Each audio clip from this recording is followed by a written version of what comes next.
किसी आवेशित समतल चादर के कारण विद्युत क्षेत्र तीव्रता ज्ञात करे। प्रश्न लिखेंगे, मेरे पास एक चार्ज शीट है और यह चार्ज शीट बिल्कुल प्लेन है। इस चार्ज शीट का एरिया ए है और इस पर चार्ज का मान क्यू है।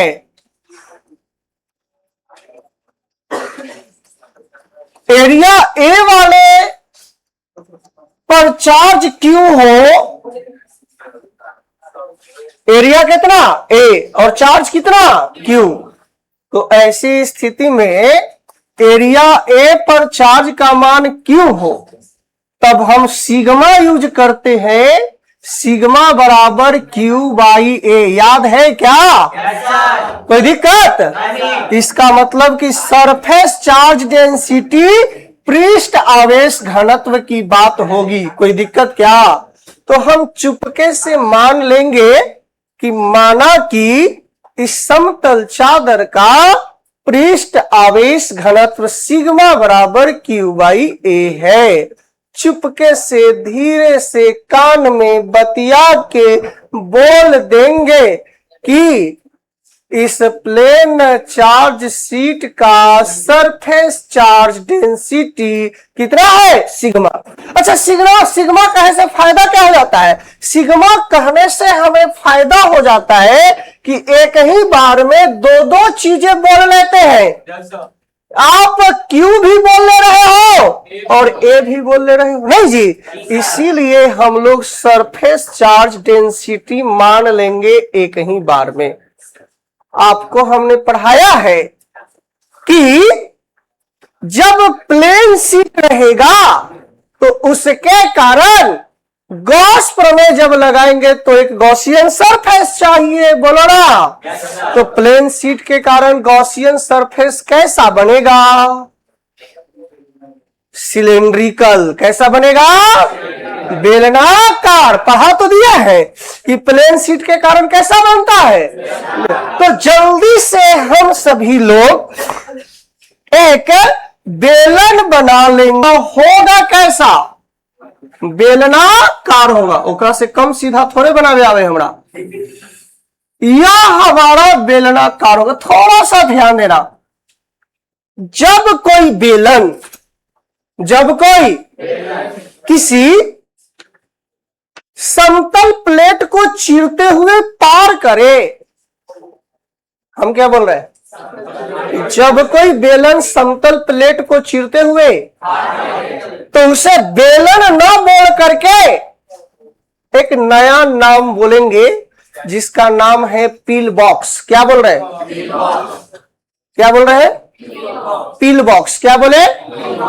तो यानी यह जो शेप बनाए हैं भले सिलेंड्रिकल है पर पील बॉक्स है। अब जल्दी बोलो, हमें कहीं पर इलेक्ट्रिक फील्ड इंटेंसिटी निकालना है। यह हमारा गॉसियन सरफेस है, तो सबसे पहले इस वाले सरफेस का एरिया डायरेक्शन इधर होगा, बोलेंगे डीए। बोलो ना। इलेक्ट्रिक फील्ड इंटेंसिटी का भी डायरेक्शन इधर होगा, बोलो ना। इस वाले सरफेस का एरिया डायरेक्शन डीए इधर होगा, इलेक्ट्रिक फील्ड इंटेंसिटी का भी डायरेक्शन इधर होगा। तो थीटा बोलो कितना डिग्री?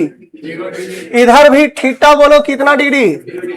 जल्दी से बोलो। इस वाले सरफेस पर एरिया डायरेक्शन ऊपर की ओर डीए होगा, इलेक्ट्रिक फील्ड इधर लो या इधर लो, तो थीटा का मान कितना डिग्री होगा? हम जो समझा रहे हैं सबको समझ में आ रहा है क्या? कितने सरफेस? 3 सरफेस। एक सरफेस इधर, एक सरफेस इधर और एक सरफेस कर्व्ड एरिया वाला, बोलो ना। तो अब तीनों के अंतर दर्शाने के लिए D1, D2, D3, कोई दिक्कत? अब क्या निकालेंगे? Total flux. तो जल्दी से निकाल लीजिए टोटल फ्लक्स। कुल फ्लक्स ज्ञात करेंगे बाबू। फाई बराबर यहां निकलेगा ED_A2 cos कितना डिग्री प्लस ED_A1 cos कितना डिग्री प्लस ED_A3 cos कितना डिग्री,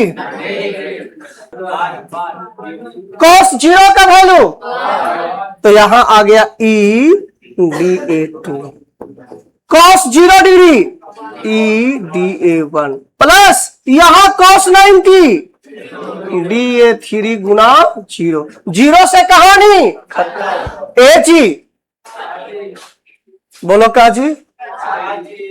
जितना एरिया इधर वाला उतना ही एरिया, दोनों एरिया आपस में बराबर होगा कि नहीं होगा?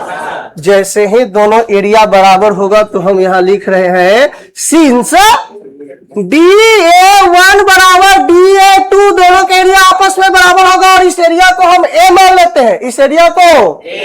कोई दिक्कत है? इसलिए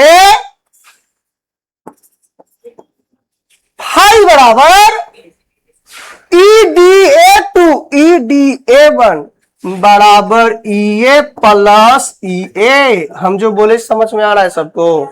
बोलते रहिए आप लोग।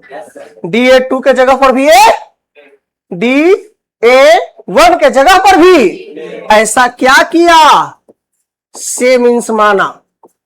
से मीन्स इंग्लिश वाले से लिखेंगे, हिंदी वाले माना लिखेंगे। अब बताओ जल्दी से, फाई बराबर EA कै गो EA? गॉस थ्योरम लगाओ, इंग्लिश में लिख लेना गॉस प्रमेय, गॉस थ्योरम। फाई बराबर क्या होता है जल्दी बोलो?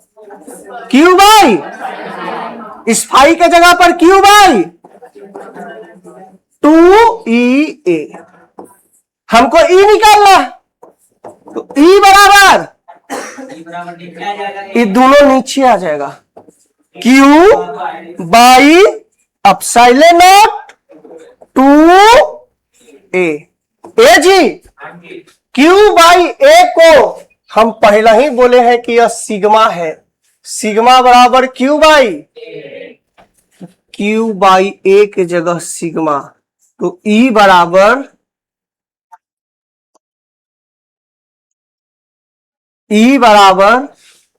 Sigma by 2 epsilon not. E बराबर सिग्मा बाई 2 एप्सिलॉन। यही यानी कि जब हमारे पास एक प्लेट होगा तो उस प्लेट के कारण इलेक्ट्रिक फील्ड इंटेंसिटी कितना निकल के आएगा? Sigma by 2 epsilon. कोई दिक्कत है? समझ में आया? जल्दी से नोट करो।